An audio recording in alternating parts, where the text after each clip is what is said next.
klaruhin lang po natin itong mga nakikita nating balita ngayon na meron daw pong nangyayaring iris scan kapalit ng cryptocurrency. Hindi lang sa Bulacan, maging sa ilang areas po dito sa ating bansa. May mga sumbong na po ba kayo natanggap tungkol dito? Actually, hindi lang ho sumbong ang natanggap namin. Sa direct instructions po ng mga our secretary ho, si Secretary A. Tiningnan na ho namin to, pinag-aralan na ho namin to. At currently ho, yung isang attached agency ho ng DICT, yung National Privacy Commission po, nag-issue na ng notice to explain po for possible violations ho ng data privacy laws ho natin dito sa isang kumpanya.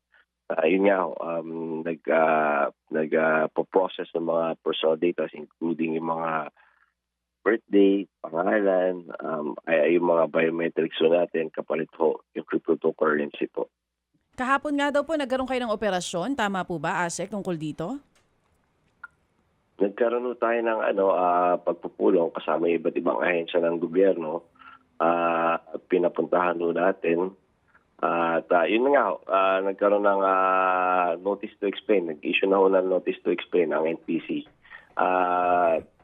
Pero ho, sa kasalukuyan, pinag-aaralan pa rin ho natin kung ano yung mga pwedeng mga possible violations. Tinignan na rin ho natin yung mga iba't ibang permits na meron na itong kumpanya to. Nakikita naman natin. So far po, DJ Cha, medyo kompleto sila sa permits. So pinag-aaralan natin paano nila nakuha itong mga permits na to.